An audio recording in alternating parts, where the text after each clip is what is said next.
નમસ્કાર મિત્રો, હું doctor Hetal, R R. Mehta college of science and સિલભરિત college of commerce, department of botany, unit number 4માં સેલ બાયોલોજીની આપણે વાત કરતા હતા. કોષ વિદ્યા કે જેમાં આપણે ચર્ચા કરી રહ્યા હતા કોષ રસ સ્તર, એના સિવાય કોષ રસ સ્તર જે છે એ વિવિધ પ્રકારના મોડેલો અલગ અલગ સાયન્ટિસ્ટોએ રજૂ કર્યા છે, એ આપણે ભણતા હતા. એના પહેલા આપણે થોડીક વાત કરેલી કે સૂક્ષ્મ નલિકાઓ જે હોય છે કોષના માળખાની અંદર, એટલે કે સાયટોસ્કેલેટન.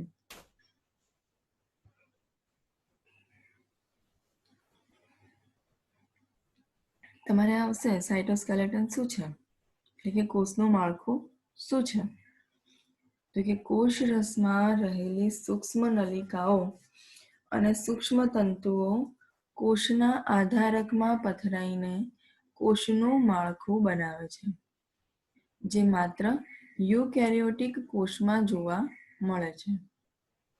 સૂક્ષ્મ તંતુઓ જે છે એ સમાંતરે ગોઠવાયેલા કે જાલાકાર ગોઠવણી ધરાવતા વિવિધ ગોળાકાર પ્રોટીનના બનેલા હોય છે,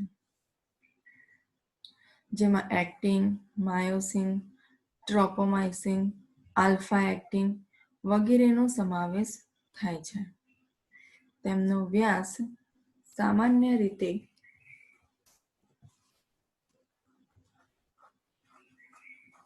50 થી 70 એંગસ્ટ્રોમ હોય છે અને તેઓ સ્નાયુમાંના પ્રોટીન તંતુઓની જેમ સંકોચનશીલતાનો ગુણ ધરાવે છે અને તેથી કોષ વિભાજન દરમિયાન દ્રાક તંતુઓનું સંકોચન તેમજ કોષ રસ વિભાજન વખતે ખાંચ બનાવવાની ક્રિયામાં ગર્ભ વિકાસ દરમિયાન કોષોનું સ્થાનાંતર વગેરે ક્રિયાઓમાં થતા કોષોના હલનચલન માટે જવાબદાર છે.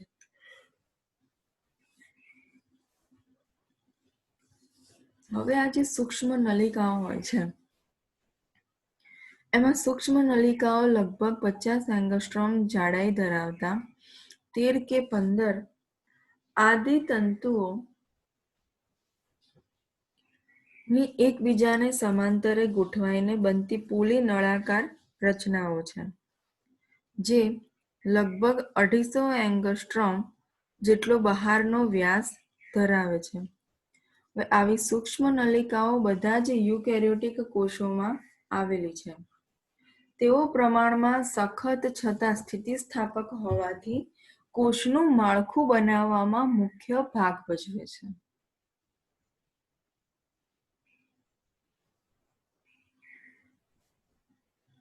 જે સૂક્ષ્મ નલિકાઓ હોય છે એની લંબાઈ કેટલાક એંગસ્ટ્રોમથી માંડીને ક્યારેક કેટલાક મિલીમીટર જેટલી હોય છે. એના જે આદિ તંતુઓ હોય છે એ ટ્યુબ્યુલિન પ્રકારના ગોળાકાર પ્રોટીનની સળંગ હોય છે અને આ સૂક્ષ્મ નલિકા જ્યારે સ્ટેબલ થાય ત્યારે તેમાં અસ્થાયી લેબાઇલ હોવાથી, અસ્થાયી એટલે લેબાઇલ, કે જેમાં કોષની ચયાપચય સ્થિતિ મુજબ કોષના માળખામાં ફેરફાર થતો હોય છે. હવે આ કોષની અંદર એના કોષના માળખાનું કાર્ય શું હોય, તો કોષના માળખાની કાર્યની વાત કરીએ કે તેઓ સ્થિતિસ્થાપક અને છતાં પ્રમાણમાં સખત હોવાથી કોષનું માળખું બનાવી લાંબા તંતુઓ જેવા કે ચેતાના અક્ષતંતુઓ, કેશતંતુઓ, કશા વગેરેનો આકાર જાળવી રાખે છે, તેમજ રાતા કણોને દ્વિબહિર્ગોળ કે દ્વિઅંતરગોળ જેવા ચોક્કસ આકાર બક્ષે છે. હવે જ્યારે કોષ વિભેદનની ક્રિયા દરમિયાન કોષો જે છે એ પોતાનો આકાર જરૂરિયાત મુજબ બદલે છે. ને આંખમાંના નેત્રમણીના નિર્માણ વખતે નેત્રમણી સર્જક કોષો આકાર બદલી લાંબા થાય છે.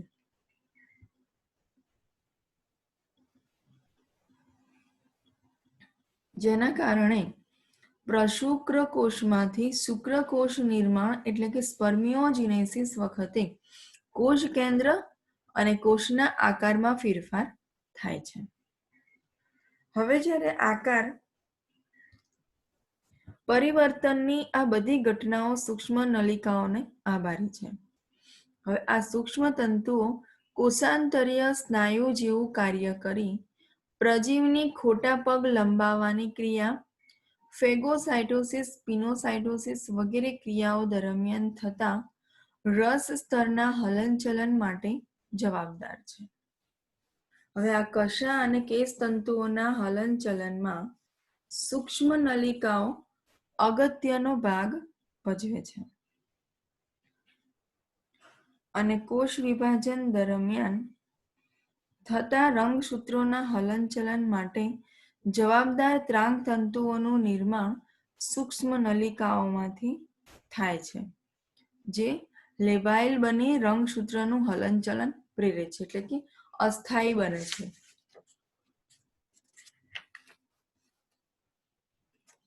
કોષનું માળખું જે છે એ કોષને કઈ રીતે ઉપયોગી છે એની આપણે અહીંયા આગળ સમજૂતી લીધી. બરાબર? કે જ્યારે પણ કોષની અંદર કોષ પરખ કરવાનું હોય તે વખતે કોષના માળખામાં રહેલા સૂક્ષ્મ તંતુઓ ભાગ ભજવતા હોય છે. બરાબર? હવે આપણે વાત કરતા હતા કે કોષની અંદર એના કોષ રસ સ્તર એટલે કે પ્લાઝ્મા મેમ્બ્રેનની અંદર એના રાસાયણિક બંધારણના પ્રકારો જોતા હતા અને આપણે હવે પ્રોટીનની અંદર ઉત્સેચકોની વાત કરવાની બાકી હતી. પરિવર્તી પ્રોટીન, અર્ધ કે અંતર્ગત પ્રોટીન અને કાર્બોહાઈડ્રેટ, આના વિશે આપણે ચર્ચા કરી ચૂક્યા હતા. હવે આપણે વાત કરીશું ઉત્સેચકો, એટલે કે રસ સ્તરમાં લગભગ 30 જેટલા ઉત્સેચકો જોડાયેલા છે. દાખલા તરીકે પેન્ટાન્યુક્લિયોટાઇડ્સ, Mg+ એટીફેઝ, આલ્કેલાઇન ફોસ્ફેટ, એડિનલ સાયક્લેઝ, એસિડ ફોસ્ફોમોનોએસ્ટરેઝ અને રિબોન્યુક્લિયેઝ આ ઉત્સેચકો કોષની ક્રિયાશીલતાનું નિયમન કરે છે. બરાબર? રસ સ્તરની અંદર આટલા 30 જેટલા ઉત્સેચકો આવેલા હોય છે કે જે કોષની ક્રિયાશીલતાનું નિયમન કરતા હોય છે. હવે અહીંયા આગળ રસ સ્તરના અલગ અલગ મોડેલ છે. સોવરસ્ટેઇન મોડેલ, ગાર્ટર અને ગ્રેન્ડેલ દ્વિઅણુ લિપિડ લિફલેટ મોડેલ, ડેનિયલી અને ડાવસન લેમેલર મોડેલ, હિલિયર અને હોફમેન મિસેલરવાદ, રોબર્ટસન એકમ ઘટક સંરચના, સિંગર નિકોલસનનું ફ્લુઇડ મોઝેઇક મોડેલ. બરાબર? હવે આપણે અહીંયા આગળ વાત કરીએ સેન્ડવિચ મોડેલની. ઉપર દેખો પ્રોટીન છે, વચ્ચે લિપિડ છે. એ બંનેની સાઈડ પ્રોટીન આવેલા છે, તો હાઇડ્રોફોબિક અને લિપિડની અંદર હાઇડ્રોફોબિક અને હાઇડ્રોફિલિક પ્રકાર આવેલા હશે. હવે ઈસવીસન 1935માં જેમ્સ ડેનિયલે અને હુજ ડાવસને ઓછા પૃષ્ઠતાણ અને ઊંચા ઇલેક્ટ્રિક ચાર્જથી રસ સ્તરનું આ લિપોપ્રોટીન મોડેલ સૂચવ્યું. રસ સ્તરના બે લિપિડ સ્તર વચ્ચે અને બીજી બાજુએ પ્રોટીન સ્તર આવેલા હોય છે. બે લિપિડ સ્તર વચ્ચે બીજી બાજુએ પ્રોટીન સ્તર આવેલા હોય છે. આ લિપિડ સ્તર પ્રોટીન સ્તર વચ્ચે સેન્ડવિચ વળેલા હોવાથી તેને સેન્ડવિચ મોડેલ કહે છે. પ્રોટીન ચેઇન ફોલ્ડ યુક્ત બીટા પ્રકારની છે. લિપિડની ગોઠવણીમાં દ્વિસ્તરમાં ગોઠવાયેલા લિપિડના હાઇડ્રોફોલિક અધ્રુવીય છેડા કે જે એકબીજાની સાથે જોડાયેલા હોય છે. જ્યારે જલ અનુરાગી છેડા પ્રોટીનની સામે ગોઠવાયેલા હોય છે. લિપિડ અને પ્રોટીનના અણુઓ વચ્ચે યાંત્રિક ફેરફાર થાય છે. શું થાય છે? બંને વચ્ચે યાંત્રિક ફેરફાર થાય છે, જેના કારણે રસ સ્તરમાં પ્રોટીન સાથે ધ્રુવીય છિદ્રો સમયાનુસાર સર્જાય છે, જે અંદર અને બહારના સ્તરમાં સળંગ હોય છે. આ છિદ્રો પાણીના અણુઓ અને આયનને પસાર થવા દે છે. રસ સ્તરની અંદર આવેલા પ્રોટીન ધ્રુવીય છિદ્રો સર્જે છે, જેના કારણે છિદ્રો જે છે એમાં પાણીના અણુઓ અને આયનને પસાર થવા દે છે. હવે આ રસ સ્તર ઉપર કેટલાક દ્રાવકોને પસાર કરવામાં આવે તો લિપિડ દ્રાવ્ય થાય છે અને આ મોડેલમાં ફેરફારો સર્જાય છે. અને એના કારણે અલગ અલગ જે આ ફેરફારવાળા મોડેલો છે એ અહીંયા આગળ આપણે જોઈએ. શું કરશે? લિપિડની અંદર દ્રાવ્ય કરવામાં આવે છે કેટલાક દ્રાવકોમાં, જેના કારણે એના મોડેલો જે છે એ ફેરફાર સર્જે છે. તો ડેનિયલ અને ડેવસનના ફેરફારવાળા મોડેલ. તો એમાં દ્વિસ્તરીય લિપિડની બંને બાજુએ પ્રોટીનની બીટા ચેઇન. અહીંયા આગળ દેખો, ઉપર પ્રોટીન, વચ્ચે લિપિડ. તો પ્રોટીનની બીટા ચેઇન જે છે એ કેવી છે? ફોલ્ડ. દ્વિસ્તરની લિપિડની બંને બાજુ પ્રોટીનની બીટા ચેઇન આવેલી છે. જલ અનુરાગી, જલ પ્રતિરાગી. બરાબર. બીજું છે દ્વિસ્તરીય લિપિડની બંને બાજુ ફોલ્ડ યુક્ત બીટા ચેઇન. અહીંયા લિપિડમાં પ્રોટીનની અંદર ફોલ્ડ યુક્ત પ્રોટીન આવેલા છે. પછી કીધું છે કે બંને બાજુ ગોળાકાર પ્રોટીન, એટલે કે પ્રોટીન જે છે એ ગોળાકાર શેપમાં છે. હવે બંને બાજુએ હેલિકલ પ્રોટીન અને છિદ્રમાં પ્રસરેલું હેલિકલ પ્રોટીન. હવે ઉપરની સાઈડ પ્રોટીન જે છે એ કેવું છે? હેલિકલ ફેઝમાં આવેલું છે, એટલે કે તરંગો વાળું છે, અને એના છિદ્રની અંદર હેલિકલ પ્રોટીન પ્રવેશેલું દેખાય છે. બરાબર. તો આ બધી રચના જે છે એ ડેનિયલ અને ડેવસનના ફેરફારવાળા મોડેલોની ચર્ચા હતી. પછી બીજું છે કે લિપિડની એક બાજુએ બીટા ચેઇન અને બીજી બાજુએ ગોળાકાર પ્રોટીન. બરાબર. બીટા ચેઇન આવેલી છે એક બાજુએ ઉપરની સાઈડ, અને નીચે ગોળાકાર પ્રોટીન આવેલું છે. હવે એકમ પટલ સંકલ્પના એટલે કે યુનિટ મેમ્બ્રેન હાઇપોથેસિસ શું છે? પ્રોટીન, લિપિડ અને પ્રોટીન. બરાબર. યાદ રાખવાનું કે વચ્ચે લિપિડ આવેલું હોય અને પ્રોટીન આજુબાજુ આવેલું હોય કોષના રસ સ્તરની અંદર.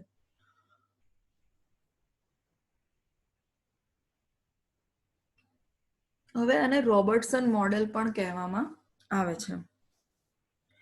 ડેવિડ રોબર્ટસને ઈસવીસન 1959માં ઇલેક્ટ્રોન માઇક્રોસ્કોપની મદદથી રક્તકણના રસ સ્તરનો અભ્યાસ કર્યો અને એકમ કલાનો મત રજૂ કર્યો. તે પછી અન્ય સાથીઓ સાથે અંતઃરસજા, ગોલ્ગીકાય, લાઇસોસોમ્સ, કણાભસૂત્ર, નીલકણ અને કોષ કેન્દ્ર ત્વચા જેવી અંગિકાઓના રસ સ્તરની સંરચના પણ ત્રિસ્તરીય જોવા મળે છે. તેથી આ સિદ્ધાંતને વધુ સમર્થન આપ્યું છે. શું કીધું છે કે રક્તકણના રસ સ્તરનો અભ્યાસ કર્યો, એના પછી એના અન્ય સાથીઓએ અંદર અંતઃરસજાળ, ગોલ્ગીકાય, આ બધી જ અંગિકાઓ જે હતી એમાં ત્રિસ્તરીય જોવા મળી, અને આ સિદ્ધાંતને વધુ સમર્થન મળ્યું. જેથી કરીને રોબર્ટસનના જણાવ્યા પ્રમાણે રસ સ્તરમાં આવેલા 3 સ્તરો પૈકી સૌથી બહારની બાજુએ આકૃતિમાં દર્શાવ્યા પ્રમાણે 20 થી 25 એંગસ્ટ્રોમ એ કદના ઘટ ઓસ્મોફિલિક સ્તર પ્રોટીનના બનેલા હોય છે. શું કીધું છે? પ્રોટીનના બનેલા હોય છે 20 થી 25 એંગસ્ટ્રોમ જેટલા. જ્યારે વચ્ચે આવેલું આછા રંગનું ઓસ્મોફોબિક 30 થી 35 એંગસ્ટ્રોમનું લિપિડ સ્તર છે. આમ સંયુક્ત ત્રણેય સ્તરની જાડાઈ 75 એંગસ્ટ્રોમની છે. જ્યારે જુદા જુદા કોષોમાં રસ સ્તરની જાડાઈ લગભગ 75 એંગસ્ટ્રોમથી 100 એંગસ્ટ્રોમ જેટલી હોય છે.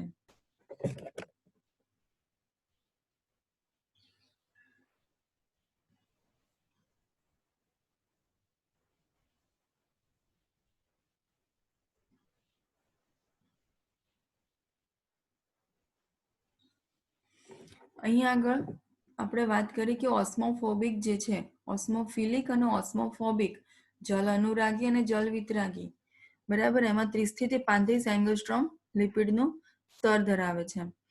આમ સંયુક્ત ત્રણેય સ્તરની જાડાઈ કેવી હોય છે? 75 એંગસ્ટ્રોમ જેટલી છે, બરાબર.